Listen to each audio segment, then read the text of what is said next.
Hello बच्चों, कैसे आप सब लोग। इस वीडियो में बात करेंगे सीएस ग्रुप के जून 25 एग्जाम के बारे में। क्या आपकी स्टडी रूटीन होनी चाहिए, बेटर से बेटर क्या आपकी स्टडी रूटीन होनी चाहिए जिससे आपका बहुत ही अच्छे तरीके से आपका सिलेबस कंप्लीट हो जाए और सही समय पर रिवीजन भी हो जाए और आप राइटिंग प्रैक्टिस भी कर सकें और बढ़िया तरीके से आप शानदार तरीके से पास हो जाए बढ़िया तरीके से। चाहे आप बोथ ग्रुप दे रहे हैं, चाहे आप ग्रुप 1 या ग्रुप 2 दे रहे हैं। मेरा नाम है बच्चों CSC संदीप हुडा और आज हम बात करेंगे स्टडी रूटीन के ऊपर। क्या स्टडी रूटीन रखनी चाहिए, और जो बच्चे चैनल में नए, चैनल को सब्सक्राइब करना, बेल आइकन दबाना मत भूलिएगा। और सीएस ग्रुप की ज़बरदस्त क्वालिटी वीडियो लेक्चर परचेज करने के लिए डिस्क्रिप्शन में आपको लिंक मिल जाएगा, KCC ट्यूटोरियल विजिट कीजिए।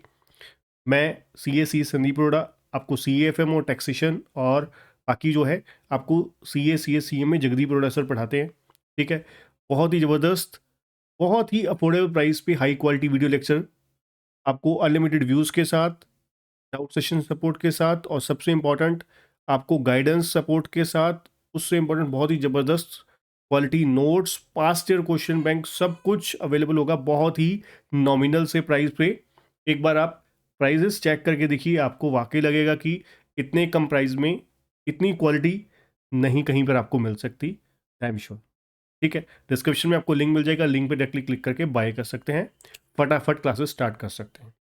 तो देखिए, स्टडी रूटीन आपका क्या होना चाहिए। सबसे पहले बात करते हैं कितने सब्जेक्ट डेली पढ़ने चाहिए अगर आप 2 ग्रुप या 1 ग्रुप दे रहे हो। देखिए, अगर आप सिंगल ग्रुप दे रहे हो, चाहे वो ग्रुप 1 चाहे वो ग्रुप 2 दे रहे हो, तो एक दिन में कभी भी ज़्यादा से ज़्यादा आपको 2 सब्जेक्ट से ज़्यादा नहीं पढ़ने चाहिए। अगर आप एक ग्रुप की तैयारी कर रहे हो जून 2025 के लिए, ठीक है, एक दिन में 2 सब्जेक्ट से ज़्यादा तैयारी नहीं करनी चाहिए। और 2 से ढाई महीने में मैक्सिमम आपका ये दोनों सब्जेक्ट जब आपके ख़त्म हो गए, तो फिर आप जो जो टाइम आप देते हो उसका 25% टाइम दीजिए रिवीजन को, 25 से 30% जो पुराने 2 सब्जेक्ट हुए, बाकी 75% टाइम जो है वो न्यू सब्जेक्ट को दीजिए। जिससे क्या होगा, आपके जो पहले किया हुआ सिलेबस जो है वो अच्छे से रिवाइज हो जाएगा और आपको ये भी नहीं रिवीजन के लिए एक स्पेशल आपको VIP ट्रीटमेंट देने की ज़रूरत नहीं पड़ेगी। ठीक, अगर आप 2 ग्रुप कर रहे हैं, अगर आप 2 ग्रुप के लिए जा रहे हैं, तो 3 पेपर से ज़्यादा मत कीजिए। 3 पेपर एक टाइम पे, क्योंकि देखिए, आपको कोई भी सब्जेक्ट आपको मिनिमम 1.5 से 2 घंटे तो देने पड़ेंगे। हाँ, अगर आप 8 घंटे से ज़्यादा का टाइम देते हो, 8 घंटे से ज़्यादा का टाइम देते हो, तो फिर आप 4 सब्जेक्ट भी पकड़ सकते हो।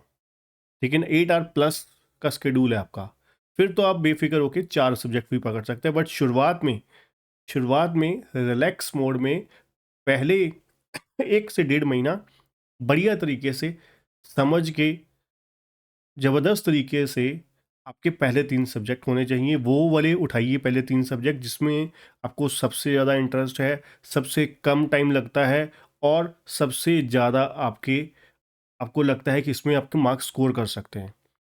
क्योंकि उसमें ही आपको उन तीनों चारों सब्जेक्ट में ही आपको मल्टीपल रिवीजन का आपको प्लान मिलेगा, तरीका मिलेगा। अगर आप मेरी स्ट्रेटेजी को फॉलो करते हैं, वहाँ वही 3-4 सब्जेक्ट ही आपको पूरा का पूरा एग्जीक्यूटिव लेवल पास करवा सकते हैं। ठीक, ये तो बात हो गई आपको एक दिन में कितने सब्जेक्ट करने चाहिए। ठीक है, दूसरी चीज़ आ जाती है कितने घंटे करने चाहिए, कितने घंटे स्टडी हमें डेली स्टडी आवर्स लेने चाहिए। देखिए, अगर मैं अब टाइमिंग के अकॉर्डिंग अगर बात करें, अगर आप अभी आगे आगे जितना डिले करते जाओगे उतना ज़्यादा से ज़्यादा आपको टाइम चाहिए प्रिपरेशन के लिए।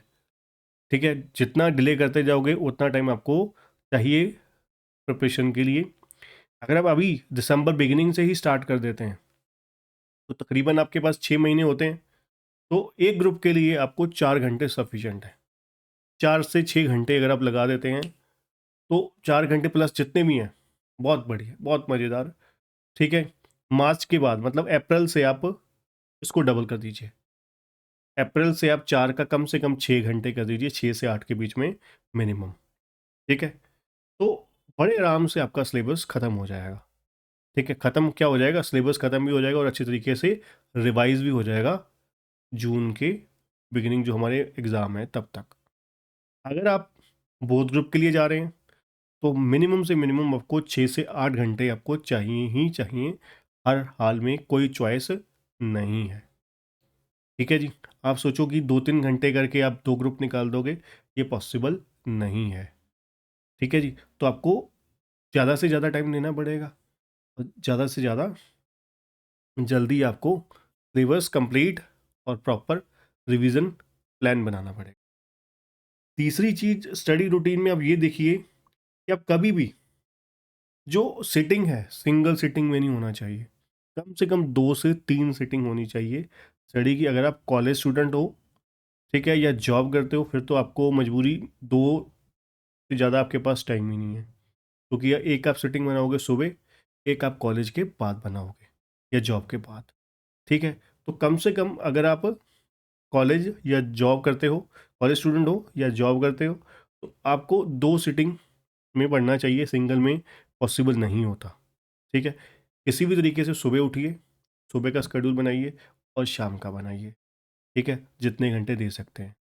अगर आप फुल्ली सीएस के लिए डेडिकेटेड हो, तो आप कम से कम 3 शिफ्टों में पढ़ो। कभी भी एक शिफ्ट में नहीं पढ़ना चाहिए, क्योंकि मशीन लगातार नहीं काम करती होती। जितना मर्जी हम धक्का करेंगे, बेशक 10 घंटे बैठ जाएंगे, ठीक है, कई कई देखते हैं हम लोग, कई बच्चे बिल्कुल एक ही बारी में बैठ जाते हैं। ठीक है, वो 2 दिन चलेगी, 4 दिन चलेगी, 5वें दिन कोई ना कोई मशीन में गिरारी फंस ही जाएगी। ठीक है ना, दिक्कत आ ही जाएगी। तो इसलिए कभी भी सिंगल सीटिंग में नहीं बैठना चाहिए, इंटरवल्स, गैप लेते रहना चाहिए हमेशा।